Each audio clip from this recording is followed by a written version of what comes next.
Hello class, this is CSE-5250, sections 1 and 60, week 12, fall 2023. I'd like to continue our discussion from last week where we were looking more into MPI.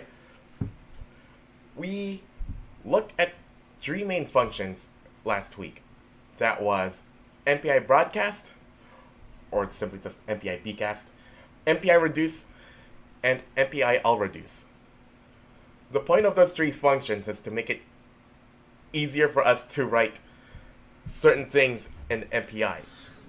The textbook started off with having us conceptualize the idea of sending and receiving messages, where we would have a send and a corresponding receive between two processes.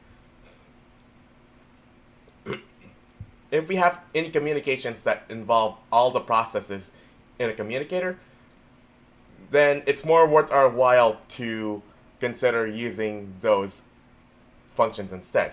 MPI bcast, MPI reduce, and MPI all reduce. However, those functions are meant for simple things such as we have values spread across all processes and we want to add them together. And then after that, we want to take that sum and send it to all other processes.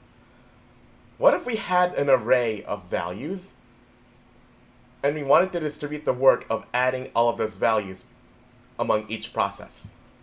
So that's what we're going to look at today. Well, actually, I'm going to talk about a simple case of where we have the work of a for loop being divided among multiple processes. So that's what I'm going to look into first, and then I'm going to talk about how would you get that information. How do you condense that information back into a single thing? So what I'm going to show you right now is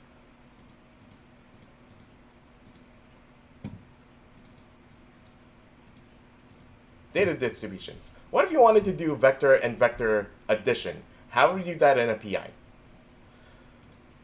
Well, here's an example program shown here. It would be simple. If we have a program like this, we can see how this program would work. We have three vectors, A, B, and C, but C is all zeros because it's containing the sum of vectors A and B. It would be as simple as calling the vector sum function and then having the result be stored in vector C. And then we would print that out. In fact, I should have the code already. If you give me a second, let's switch over to Visual Studio and see the code. Right, so we have the code all set up in Visual Studio. This is the same code as before. By the time you watch this code might be available on Canvas already for you to play with. So, we have that code. Let's try to run it. I'm going to right-click the solution and open folder in File Explorer. Of course, I have to build it first, but there we are. Build succeeded. Now we go to File Explorer. This is an x86 program, so I need to select the debug folder here, and there's my executable. If you are working with a 64-bit project, there's gonna be an x64 folder, and your debug folder is inside of that. Now, we type in PowerShell into the address bar. PowerShell opens up here, and I'm going to type in the command to run the program. MPI exec-n. Let's do 4 processes. And name of the executable, /CSE-5250 underscore MPI file 2023.exe. Okay, it works. But look at what's happening here. Well, first, all the numbers are melding into one another, so let me go fix that code real quick. So that way, when I'm printing the result, there should actually be an extra space. So there we are. Let's try that again. There we are. Now the numbers aren't melding into one another. But check this out. The work of adding those two vectors, it isn't divided among all the processes. Rather, every process was given the same exact job. What we want to have happen is have that job be divided among all of our processes. So this works, but not in the way we want it to.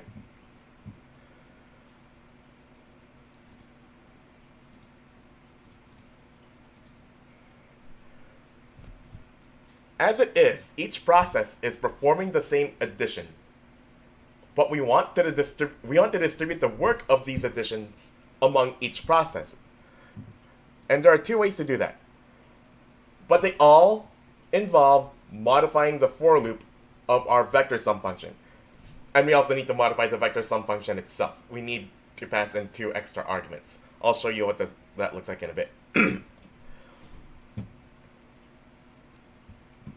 Every process is basically executing the same for loop. We start at 0, increment by 1, and we start at 0, increment by 1 for each iteration, and then we stop once we've added all n elements. Instead, let's modify the function so we have my rank and com size being passed in as arguments. Then, instead of I equals 0, it's I equals my rank. Instead of I plus plus, it's I plus equals com size. So, let's add in those additions and see what it looks like. Zoom in really far in here. I guess the side note is this. I record everything at a high resolution, so like 1440p, as you will see it on YouTube. So, hopefully that isn't too much of a burden for you in terms of that's a really big video for you to watch and load and buffer and all that. So, as I said, we need to include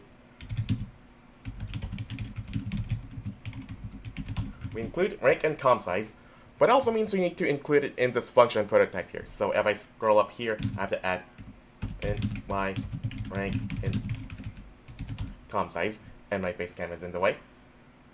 There we are.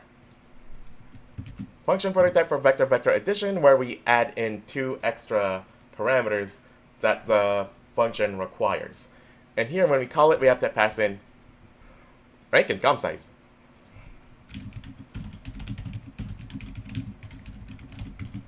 There we go. And now let's do this modification here. So instead of I equals 0, I equals my rank. Instead of I plus plus, it's I plus equals com size. Build that. And because I already have PowerShell open, let's run this thing again. Okay, now take a close look here. If I can zoom in really far in. If you look closely, I know it's a wall of numbers, but look closely here.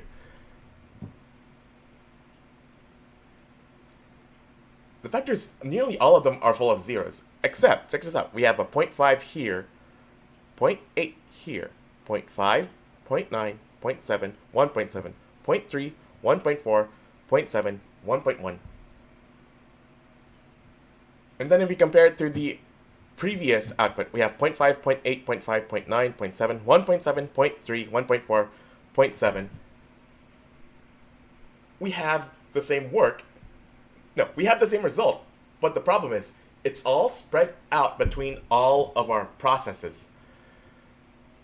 So if you can imagine what the next step would be, that next step is simple. All we gotta do is perform a reduction operation where all of these vectors are combined into one total vector. So one process would have, say, this vector here, instead of each process having a portion of the vector where all the zeros are parts of the vector that the process was not allowed to do. So let me explain what just happened here. So I'm going to try it out. we have the work of a for loop where we are calculating elements in an array. So this is index 0, 1, 2, 3, 4, 5, 6, 7, 8, 9, 10.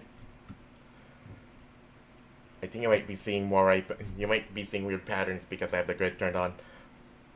If it helps, I'm going to turn that off.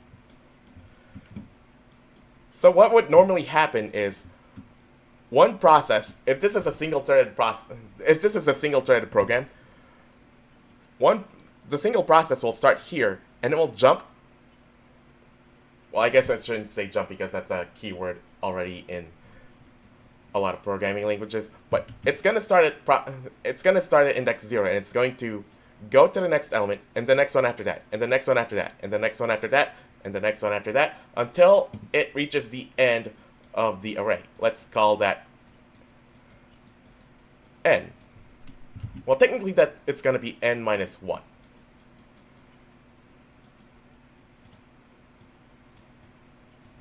Okay, so what happens if we have the same for loop, but it's divided among multiple processes? Okay, so what happens is this. Each process has a copy of the same array.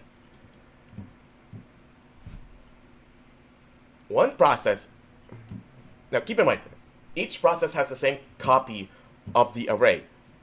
So when I draw this out, it doesn't mean they're all working on the same place. It's just for visualization's sake. So process 0 would start here. Process 1 starts here. Process 2 starts here. They start according to their rank. So rank 0 started index 0. Rank 1 started index 1. Rank 2 started index 2. And let's say we have 3 processes, so the com size is 3.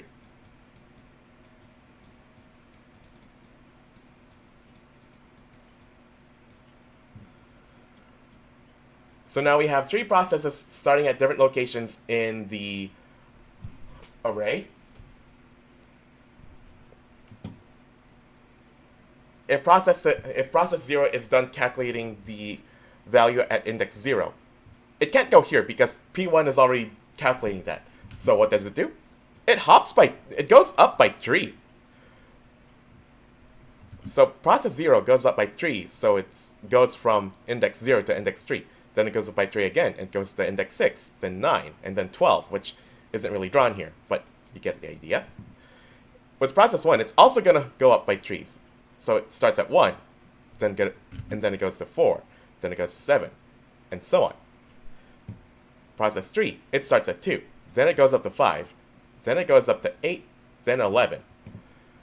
The lines are already tangling up with each other, but if I can give one more example, each process is leapfrogging over one another, but it looks like each process is doing a sparse amount of work, but together they are doing all the work. All that work is distributed in a special way that I'll describe in a little bit. So that's what is happening when we swap out myRank. So we swap in myRank and com size. So instead of for I equals 0, I less than n, I plus plus, it's I equals myRank, I less than n, I plus equals com size.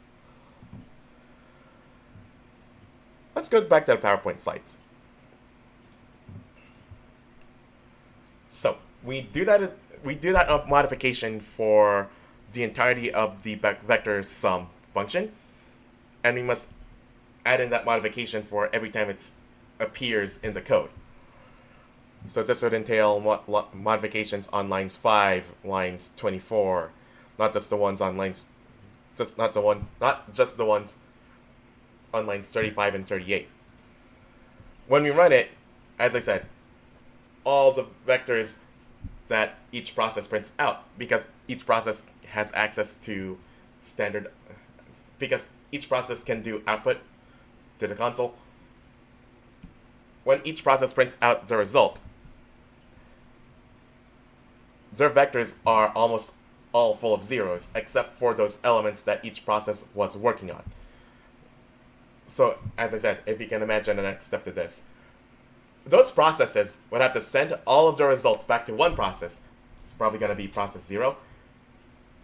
We can use a reduction operation for that and have a count of 20. So that way, when we call reduce on this whole thing, one process is going to have the whole vector with all the values, instead of sparse vectors with only some of the values.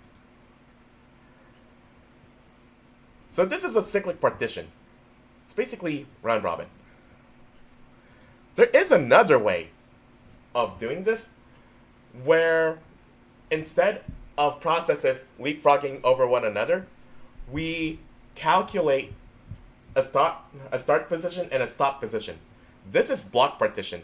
This is a block partition. So if we had 4 processes, process 0 would work on elements from 0 to n over 4.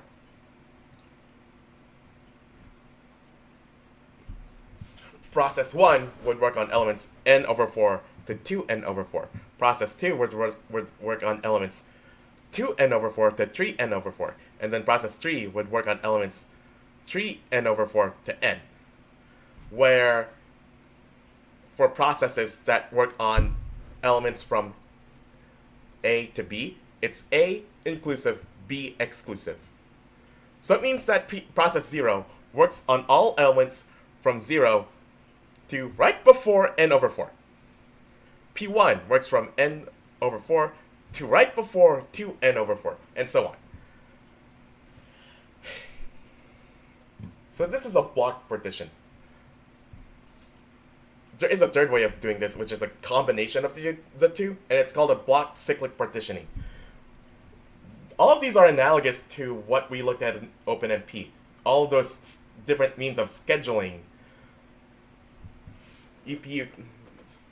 all those different means of scheduling threads on the CPU, where we had a default way, which is block partitioning, but we could, for example, change it up so it's cyclic partitioning instead. That was back when we were looking at OpenMP. In MPI, we basically have to code it in for ourselves. But anyway, as I said, at this point we can try to use the MPI send and receive functions, or better yet, we can use MPI broadcast, reduce, and all reduce so that we can gather all those vectors into one process, and that process will add those vectors together into one final vector. Note that when we sent all of these vectors, they were almost all full of zeros. We say that these vectors are sparse. So the textbook makes this the following point. Sending such sparse arrays is inefficient. As an example, if we have 1,000 element array and the computation is distributed among 100 processes, then each process must send a sparse array that only has 10 values each. It would be more efficient if we just sent only those 10 values. So the next 3 functions that we're going to look at are called scatter, gather, and all gather. They are similar to the 3 functions that we previously looked at. Scatter is analogous to broadcast. Gather is analogous to reduce. All gather is analogous to all reduce. But instead of sending the same thing to each process, it's sending pieces of an array to each process. And each process gets a different piece of the array. I added this link here to help, just in case you would like a better understanding, but also because there are a few pictures in there that I felt would help illustrate what we're looking at. So it's mpitutorial.com/tutorials/MPI scatter, gather, and all gather. This link is in the PowerPoint presentation itself. So let's compare MPI bcast and MPI scatter. As I said, MPI bcast sends the same thing to every process. MPI scatter has an array with values, and it's scattering all those values among all the processes. So these things are chunks of an array. MPI scatter sends each chunk to a different process. So process 0 gets this red chunk here. Process 1 gets this green chunk. Process 2 gets this blue chunk. And process 3 gets this, what do you call this color? I always call it cyan. So let's call it cyan.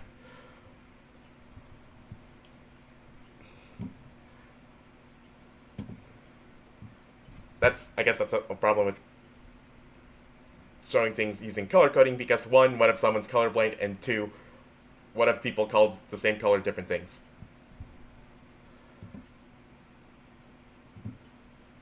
But anyway, that's the point of scatter. It scatters the elements of an array among all the processes.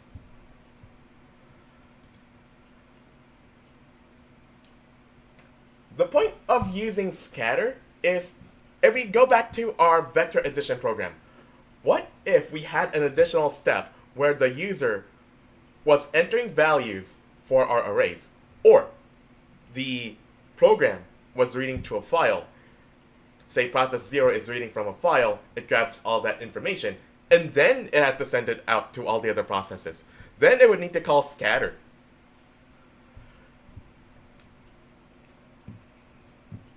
So what does scatter do? Well, I guess we already talked about what scatter does. It scatters the contents of an array among all the other processes. But what does it need? What does it require? When we call the function, what do we need to pass in? Well, there are 8 arguments. The first argument is the sender's buffer. The second argument is the sender's count. The third argument is the sender's data type. We talked about data type and count before, but the count here is a little bit different, and I'll get to that in a little bit. The fourth argument is the receiver's buffer. The fifth argument is the receiver's count. The sixth argument is the receiver's data type. The seventh argument is the source process. So if process 0 had to send something out to all other processes and then distribute it among all those processes, that seventh argument would just be process 0. And the eighth argument is the communicator. Let's say we have an array of n elements and a com size of com_sz. The argument send buffer p is an array that's part of the sender's process, and it holds the entire array, all n elements of that array. The argument send count determines how many values to send to each process. So if you set the send count to 3, then process 0 gets the first 3 elements, process 1 gets the next 3 elements, process 2 gets the next 3 elements after those 2, and so on. In practice, we set the count of send count to be that of n over com size. This also means that we need to make sure that n is divisible by com size. Receive count is the number of elements the receiving buffer has, so that would mean if the process that is sending everything had n elements in its array, each process would receive a chunk that is of size n over com size.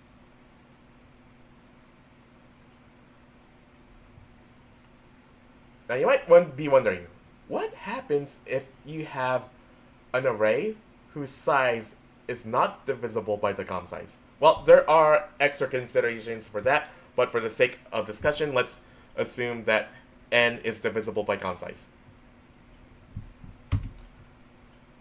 Gather is the reverse of scatter, much like how MPI reduce was the reverse of MPI broadcast.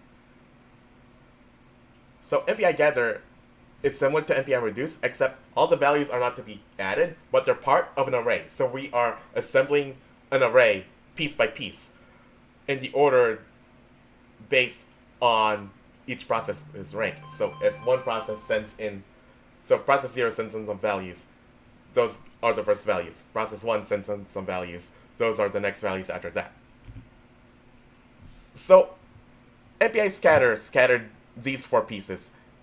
So this red piece, this green piece, this blue piece, and this cyan piece. MPI gather is gathering them all back together into one whole array.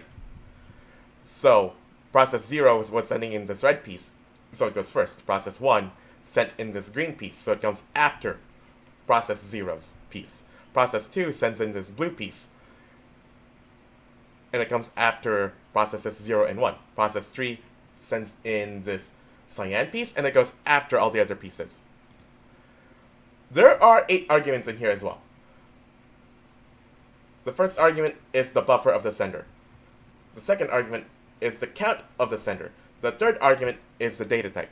The fourth argument is the buffer of the receiver. The fifth argument is the count of the receiver. More on that later. The sixth argument is the data type. The seventh argument is the destination process. And the eighth argument is the communicator. If each process has 5 components, then process 0 sends the first 5 components. Then process 1 sends the next 5 after that. Process 2 sends the next 5 after that, and so on. Note that received count is the number of elements received per process. Okay, now we have a third function called allGather. So like how allReduce was a reduce followed by a bcast, allGather is a gather followed by a scatter. This is a many-to-many communication pattern. It's also an instance where you would see this butterfly topology again. The illustrations from MPI tutorial use this illustration instead. It doesn't show the butterfly, but you can think of it as every process sends a copy of what it has to every other process, and then every process assembles those pieces into their own copy of the same array.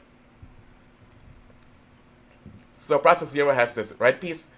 It sends a copy to that to processes 1 and 2. Process 1 has this green piece. It sends a copy to 0 and 2. Process 2 has this blue piece. It sends a copy to 0 and 1. Processes 0, 1, and 2 then take those red, green, and blue pieces and assemble them into the same array. And so that now each process has a copy of the same array. There are 7 arguments here instead, and those all correspond to those of MPI gather and MPI scatter. We have 2 arguments that are typically set to be the same value: send count and receive count. In most cases, the amount of data being sent from and to each process is the same.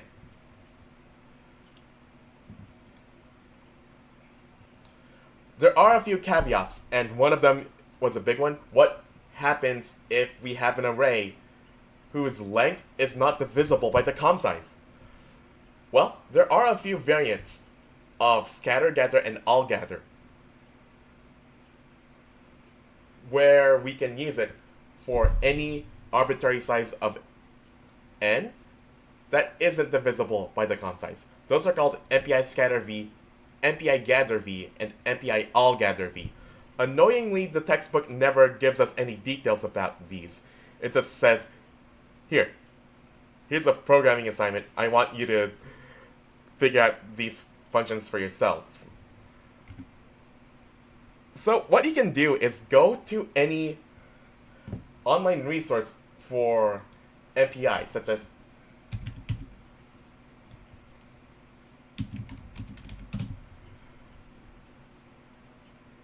you can go to any online resource regarding MPI, say Rookie HPC.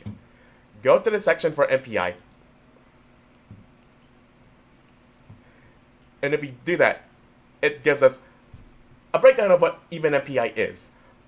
But we can also type into the search bar MPI scatter v. If I zoom in, you might see this a little bit better. And then we type in MPI scatter v, and it tells us what MPI scatter v is. MPI scatter v is a version of MPI scatter in which the data dispatched from the root process can vary in the number of elements. Other variants include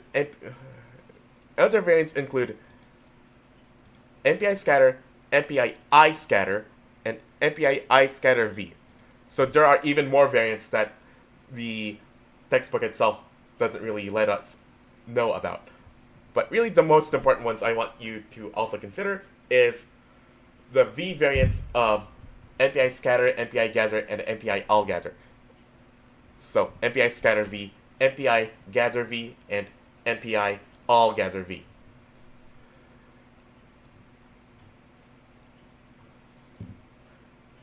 There are 9 arguments in here instead, not just 8. And one of them is an array. Check this out. Count send, an array that contains the number of elements to send to each process, not the total number of elements in the send buffer. Displacements, an array containing the displacement to apply the message to send. No, an array containing the displacement to apply to the message sent to each process. Displacements are expressed in number of elements, not bytes. So one other thing that these variant functions do is not only can we send any number of elements to each process, we can tell them to put them in any order we want. Well, I guess I should say any position that we want, but at this point it gets a little bit more complex. I just want you to know that these variants are a thing in case you ever need to do anything with an array to be distributed among multiple processes, and the number of elements is not divisible by the number of processes in the communicator. So yeah, that is the end of this presentation. However, I have a few more things. One is your next programming assignment. So the next half of this video is actually just a walkthrough of how to do that. I've also made the decision to make all the content related to NVIDIA CUDA extra credit, so the last few weeks of class we'll be talking about NVIDIA CUDA. Probably programming assignment 4 will be an extra credit assignment for you to do. If you lost any points anywhere and you do those bonus assignments, they'll count as extra points for your programming assignments. Anyway, the next thing after that is, of course, our final project, where we are to rewrite the sieve of Eratosthenes, not using OpenMP, but rather MPI. Because at this point, we might have the necessary information needed to write out the program. So we would use reduce, we would use broadcast, we would use all reduce. But maybe we don't want to use those. Maybe we want to use scatter, gather, and all gather instead. However we program it, I'll talk more about how we even begin next week. So that way we have ample time to complete the entire project by the end of the term. So let's talk about your next programming assignment. Back in programming assignment 1, I gave you 4 things to work on.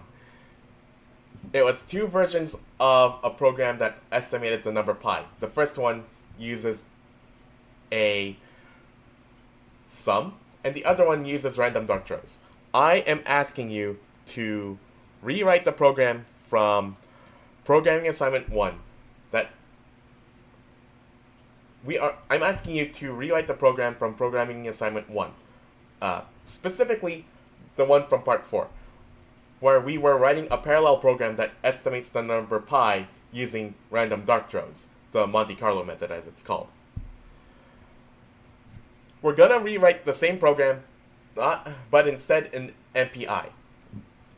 So I'm actually gonna demonstrate how to do that, because if you have all the code from before, then you're already halfway there. So the next half of this video is gonna be how to work on that. So, of course I already have the program all set, but I'm just gonna copy.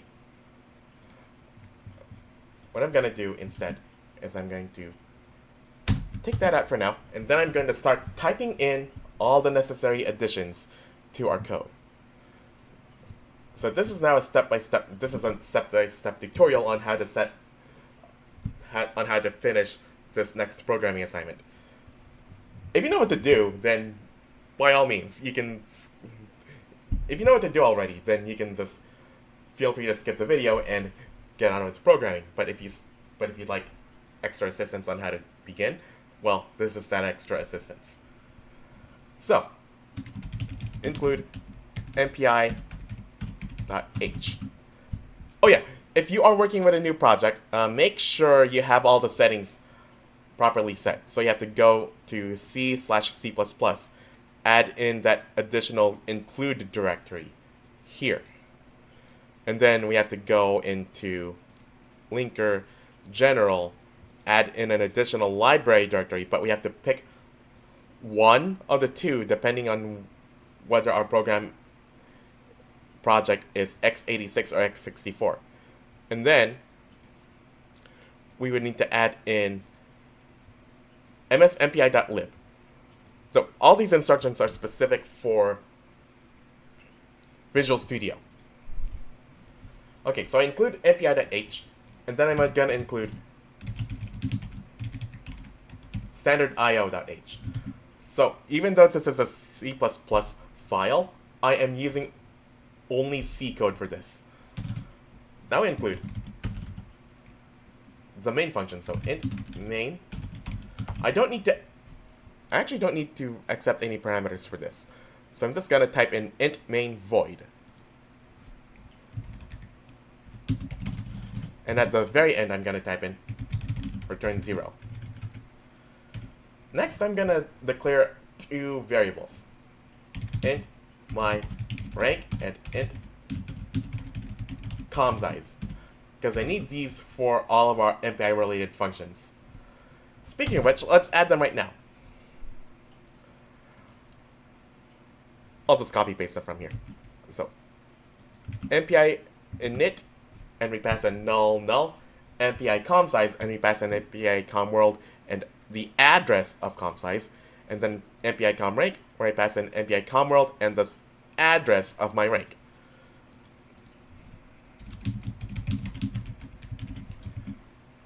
After that, I'm going to type in MPI, not like that, MPI finalize, and let's see if I need any arguments for that. No, I do not. So this is the skeleton of our MPI program. Right. Now we need to know what to do next. Here's a simple thing we can do next. Write a random number generator and then have each process generate a random number. But we're gonna have it generate two random numbers, and those two numbers are gonna become our x, y coordinates. So let's see that.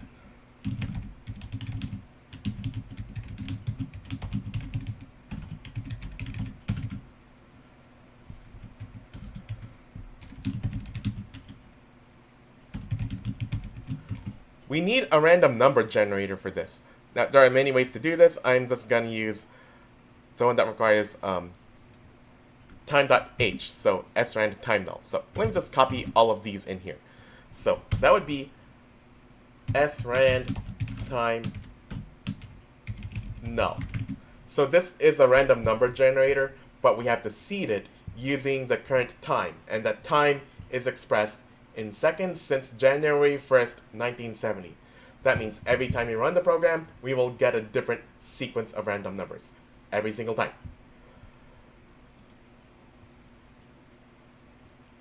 But once we have that, we can call rand anytime we want in the code. And when we do, it will give us a random number. But we want a random floating point number. Or I guess I should be more specific. We want a random double. So double x equals. And I'm gonna build this up piece by piece. So if I just call rand, that's going to give me a random number from 0 to the largest possible value that rand can produce. So I'm gonna do this instead. Rand divided by cast to double, so double in parentheses, rand max. If I do that, now I am generating a random number not from 0 to the random max, but rather a floating point number, or I guess you should say a double precision floating point number, from 0 to 1.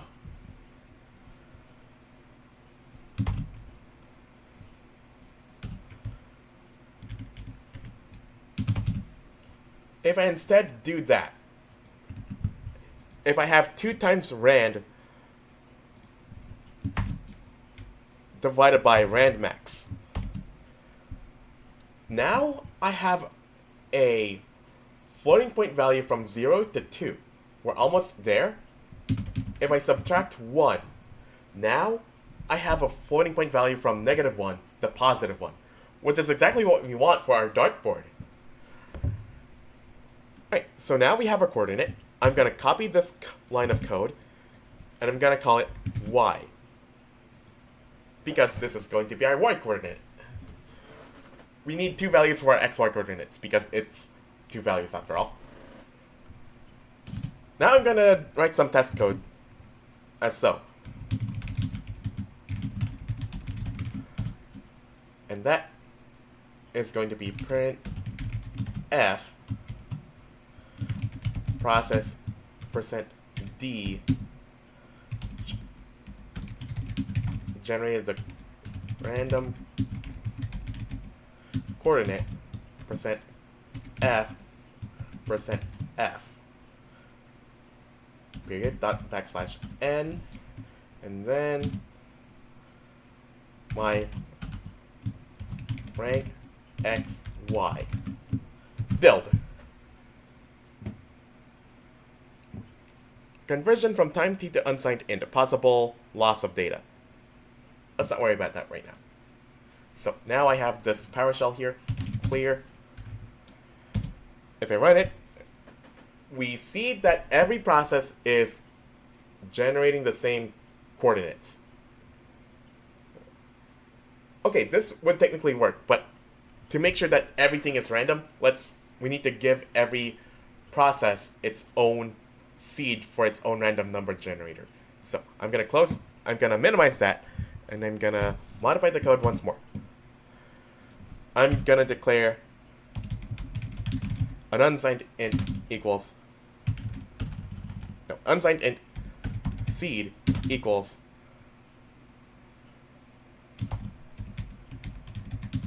I'm going to cast the whole thing to unsigned int, so time null plus my rank. And then instead of srand time null, it's going to be srand, and I pass in seed. So now we have this new seed value, which is going to be time null, but it's offset based on the process's rank. So now every process has a random number generator whose seed is different from any other process. In other words, every process has its own seed. If I run it, that means if I run this again, I should see different xy coordinates for each process. And we do. So negative 0.898984, and then 898373, and then 898618, and then 898801, and then it's different over here too. So it works.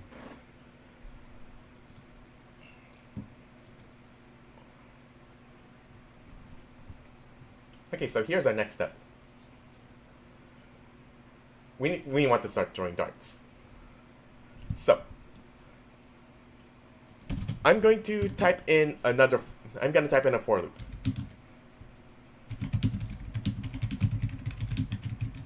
But I also need to declare a few variables as well.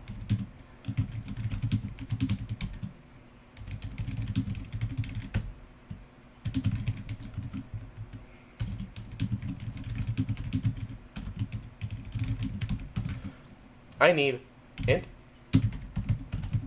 process equals, let's start with something modest, say 1 million. So I'm going to type in 1 million, and then I'm going to need int local hits equals 0, and I need also a int total hits equals 0.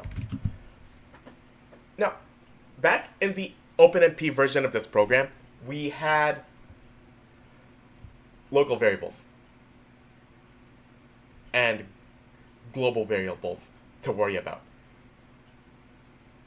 We used to have one single variable just called hits, and then each process, or I guess I should say each thread, would increment that accordingly. But now we have the work of throwing darts spread among multiple processes. So each process is going to throw its share of 1 million darts. And then it's going to calculate how many of those darts ended up inside of the dartboard.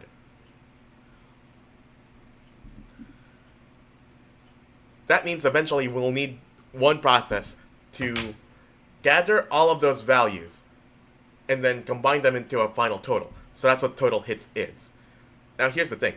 Every process has a local hits and a total hits, but it's only going to be one process that does anything with total hits. We're going to have that be process 0. So it's a little bit weird that we have both a local hits and a total hits for every process, but coding it this way it's a little bit easier to understand because we only have to write one version of the same thing, not two different versions depending on whether the process is the destination or not. In other words, every process is going to increment its own local hits in some way. And it's never going to touch total hits unless it's the process that's going to calculate the final total. For that process, it's going to reduce all the local hits into a total hits. It's going to add everything up together into total hits. So that's why we have local hits and total hits. So let's write in the code for throwing the darts.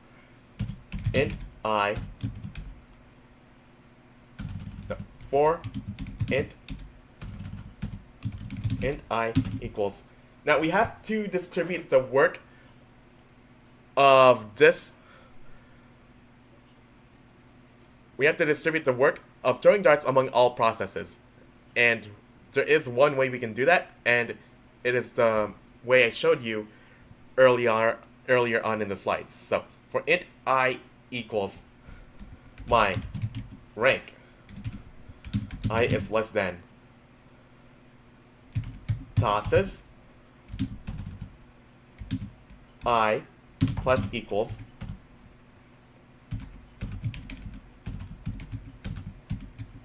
com size.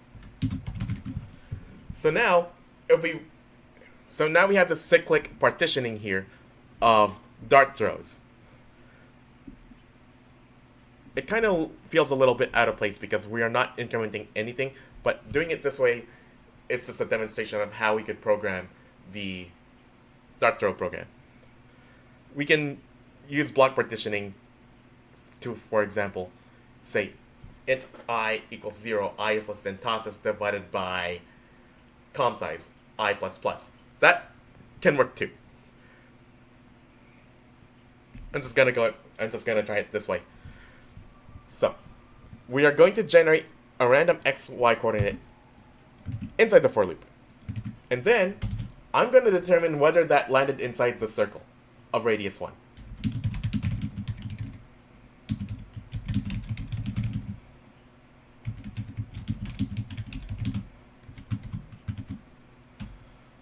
Hold on.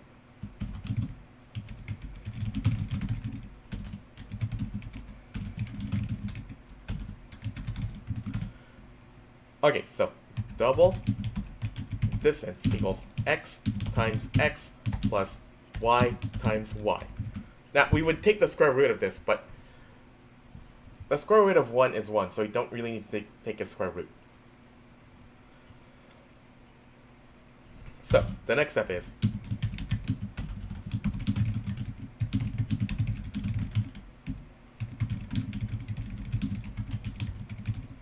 if the dart was in the circle, increment local hits. So, if distance is less than or equal to 1.0, then local hits plus equals 1. Or I can just say local hits plus plus. This works too. So, for loop for throwing the darts, we are now throwing darts. each process is going to throw its own share of 1 million darts onto the dartboard, and then it's going to count how many darts were within the circle of radius 1.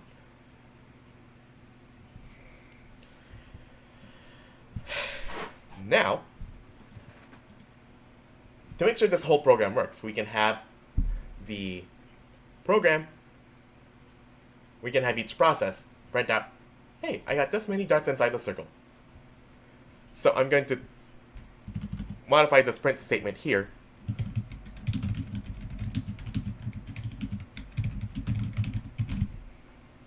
So process D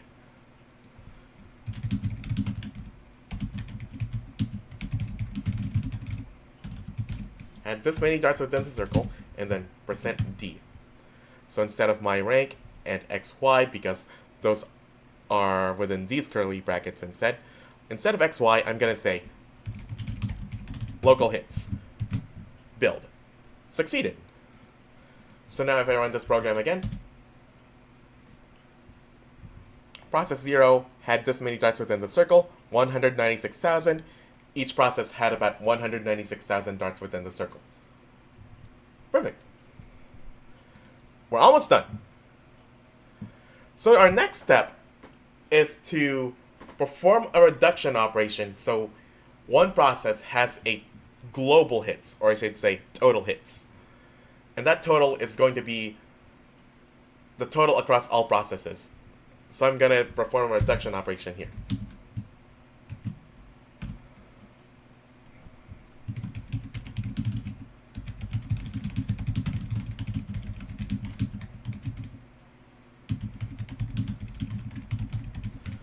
So this is a total to get the total number of darts across all processes. So I need the reduce. So I'm just going to copy paste it from this final program here and paste that in. So let's remind ourselves of what those arguments are. The first argument is the address of local hits. The second argument is the address of total hits. Only process 0 is going to do something with this. For all other processes, we still need to pass in something. So it's just easier for us to have total hits for every process, even though all those processes might not do anything with it. So local hits, total hits, 1, because we're only sending in one value. MPI int, because that data type is an integer. MPI sum, because our reduction operation is a summation. 0, because we are having process 0 hold the final total. And MPI comworld, because we are doing this among our default communicator. We're not really doing this with custom communicators. So, after that, I'm going to type in some extra code.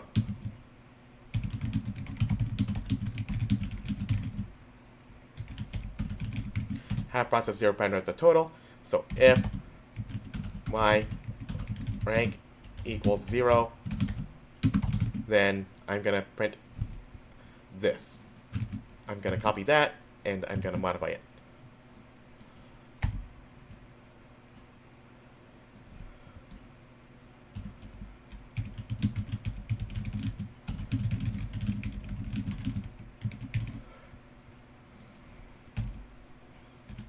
So instead of local hits, I want total hits.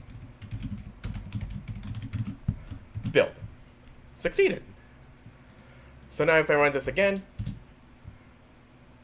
processes 0, 1, 2, 3 each drew about 196,000 darts. If we added them all together, we get about 785,000 darts within the circle. We are almost there. All we gotta do is calculate the number pi off of that.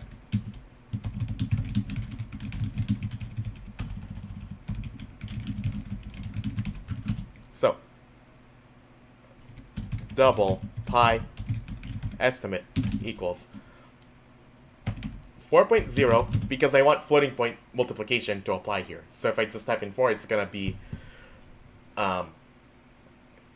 if I type in just 4 by itself, not 4.0, that's going to be interpreted as integer multiplication and integer division.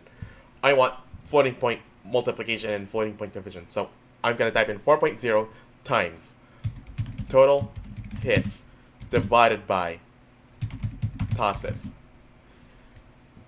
I'm going to copy that printf statement again. Process 0 has calculated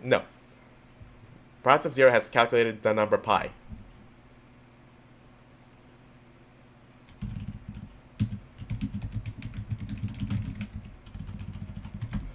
Process 0 has calculated an estimate for pi, and then instead of total hits, pi estimate. Build that. Build succeeded. There's a problem where we have... Okay, that should be %f. Try that again. Because it's a floating point number now. Build succeeded. And one more time.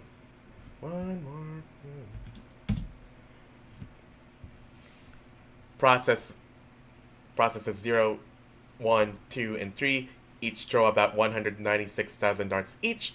Process 0 tallies up the number of dart throws to be 785,000, and using that information, process 0 estimates the number for pi to be 3.143052. And that's the whole program. So you have about 2 weeks to do this assignment, and then I guess the final assignment will be that for NVIDIA CUDA. It was a bit of a information dense. It's a bit of an information dense semester, and because of that, I guess the challenging part was getting an understanding of how to use all this information. So the point of this assignment is to get you more familiar with distributing data among multiple processes, and then having you become familiar with the MPI reduce function. It's also to get you more practice on how to write MPI programs. Our final project is gonna be a bit more involved than this, but I want to save that for next week so that way I have time to actually get a working copy for myself as well. Alright, so that is programming assignment 3. Work on this assignment and then we'll come back next week. Next week is Thanksgiving, so we're gonna be working more on MPI as it pertains to the final project. And the final project is the set of Eratosthenes, rewritten using MPI instead. There are a lot more considerations, and we have more things that we have to do. So, with that in mind, if you haven't submitted programming assignment 2 yet, be sure to submit that as soon as possible. The late assignment policy still applies, so even if it's 1 week late, I can still take it in. Alright, with that, that's going to be the end of this video, and we're going to look into the set of Eratosthenes once more next week. Alright, thank you. See you next week.